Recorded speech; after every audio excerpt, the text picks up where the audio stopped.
नमस्कार। आज एक ऐसी खबर पर चर्चा करने के लिए मैं ये वीडियो बना रहा हूँ जो खबर आपके लिए जाननी बहुत बहुत ज़रूरी है। बड़ी बात यह है कि ये खबर आपको किसी टेलीविज़न न्यूज़ चैनल में दिखाई नहीं देगी, ना भारत के किसी न्यूज़ चैनल में या भारत के बाहर कोई विदेशी न्यूज़ चैनल जो भारत के बारे में तरह तरह की खबरें इन दिनों जो है दिखा रहे हैं, वो लोग भी इस खबर को नहीं दिखाएंगे। और इसके अलावा कोई न्यूज़पेपर जो है इस खबर को नहीं छापेगा, ना भारत का कोई न्यूज़पेपर या भारत के बाहर का कोई न्यूज़पेपर इसको खबर को नहीं छापेंगे। वो तमाम नेता, वो तमाम बुद्धिजीवी जो भारत को लेकर इन दिनों एक अलग तरह का नैरेटिव, एक अलग तरह का एजेंडा चला रहे हैं कि भारत जो है इस्लामोफोबिया का शिकार है, वो लोग भी इस खबर को बिल्कुल नज़रअंदाज कर देंगे। नज़रअंदाज क्या करेंगे, बल्कि वो इस खबर पर बिल्कुल चुप्पी साध लेंगे। क्योंकि दरअसल इस खबर का जो एजेंडा है, इस खबर का एजेंडा जो है, एजेंडा से कोई मतलब नहीं, ये खबर असलियत आपको बताने वाली खबर है।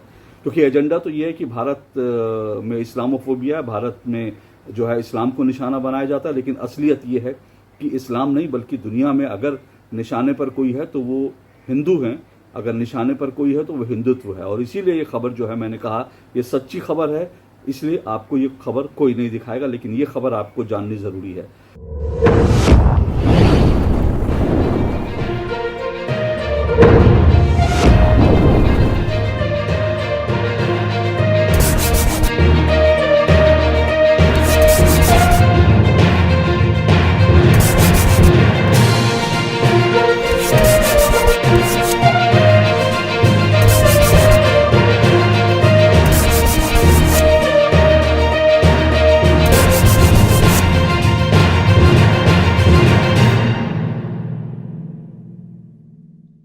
नुपुर शर्मा विवाद में भारत और भारत के बाहर किस तरह से भारत के खिलाफ लगातार एक हेट कैंपेन चलाया जा रहा है, ये सब आप देख ही रहे हैं दुनिया भर में किस तरह से हो रहा है। हालांकि नुपुर शर्मा के खिलाफ बीजेपी ने एक्शन ले लिया, उन्हें 6 साल के लिए पार्टी से निलंबित कर दिया है।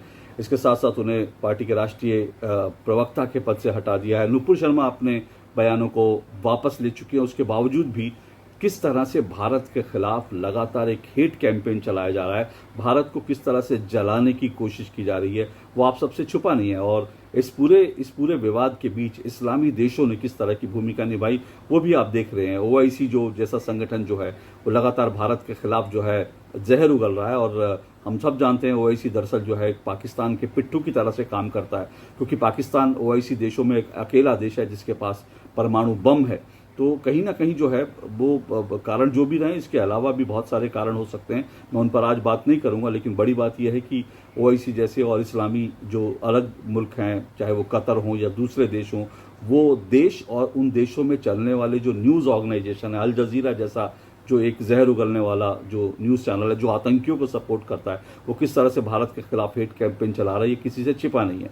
लेकिन खबर अब यह है कि मैं जो बताने जा रहा हूँ उसमें इंपॉर्टेंट बात यह है कि मैं फिर कह रहा हूँ, इस बात को मैं कई बार दोहरा चुका हूँ और आज फिर मैं दोहरा रहा हूँ कि नुपुर शर्मा जो मामला है, ये पूरा विवाद है, इसका दरअसल नुपुर शर्मा के बयान से कुछ लेना देना नहीं है। नुपुर शर्मा ने जो एक टेलीविज़न डिबेट में बोला कि जो कुछ हो रहा है उस बयान का, नुपुर शर्मा के बयान का, ये जो कुछ हो रहा है उससे कुछ लेना देना नहीं है।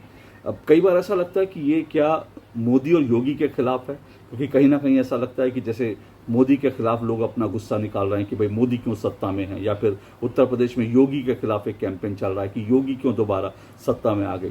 तो मोदी योगी तो निशाने पर हैं, इसमें कोई दो राय नहीं। लेकिन अब ऐसा लगता है जो अभी जो खबर आई है, वो खबर जो है वो ये दिखाती है, और उस खबर को देखकर ऐसा लगता है कि कहीं ना कहीं मोदी योगी नहीं बल्कि हिंदुस्तान और हिंदू और हिंदुत्व जो हैं वो दरअसल इन सब के निशाने पर हैं।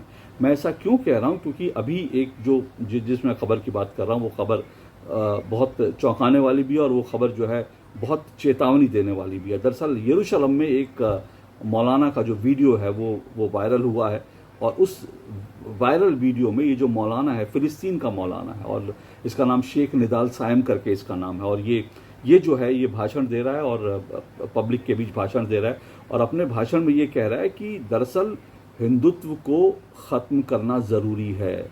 जी हाँ, आपने अगर नहीं सुना तो मैं आपको फिर से बता दूं, जो कुछ इस वीडियो में कहा है उस मौलाना ने, उसने कहा है कि हिंदुत्व को ख़त्म करना ज़रूरी है। वो ये कहता है कि दरअसल ये जो गाय पूजने वाले, गौ माता की पूजा करने वाले जो हिंदू हैं, इनके खिलाफ जिहाद करना पड़ेगा और इनको समूल नष्ट करना पड़ेगा, ये ज़रूरी है। तो एजेंडा दरअसल जो है वो इस मौलाना की बातों से हमको साफ तौर पर दिख रहा है। इतना ही नहीं, ये मौलाना जो है ये कहता है कि दरअसल ये जो गौ माता की पूजा करने वाले ये जो हिंदू हैं, और इन हिंदुओं को अगर ख़त्म नहीं किया गया, इन हिंदुओं का समूल नाश नहीं किया गया, तो फिर जो है उसके बिना गुजारा नहीं होगा, इसलिए इनके खिलाफ जिहाद करना है। और साथ साथ ये मौलाना ये भी कहता है कि वो पाकिस्तान को जो है इशारा करके कहता है कि इसकी बड़ी जिम्मेदारी जो है पाकिस्तान के ऊपर है, क्योंकि पाकिस्तान की सीमाएं भारत से लगती हैं और पाकिस्तान वो मुल्क है जिसके पास जो है एक अच्छी सेना है, और पाकिस्तान की सेना जो है वो भारत को नष्ट करने में, भारत जो हिंदू हैं उनको नष्ट करने में जो है वो एक बड़ी भूमिका निभा सकते हैं। वो कहता है कि पाकिस्तान की ज़मीन पर भारत ने कब्जा कर रखा है और भारत जो है पाकिस्तानियों को जो है लगातार मार रहा है, उनके ऊपर अत्याचार कर रहा है, इसलिए जो है वो ये कहते हैं कि इसमें पाकिस्तान की बड़ी भूमिका है। तो जिस तरह से इस मौलाना ने ये कहा कि हिंदुत्व को समूल नष्ट करना ज़रूरी है, गो रक्षा करने वाले, गो माता की पूजा करने वालों को ख़त्म करना ज़रूरी है, उससे तो साफ लगता है कि दरअसल नुपुर शर्मा का विवाद सिर्फ एक बहाना है।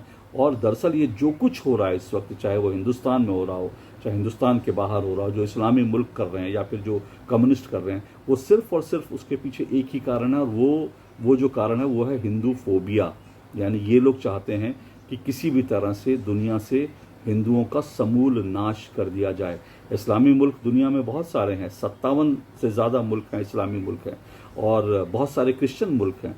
लेकिन अगर हिंदुओं की बात करेंगे, आज हिंदुओं का कोई मुल्क नहीं है।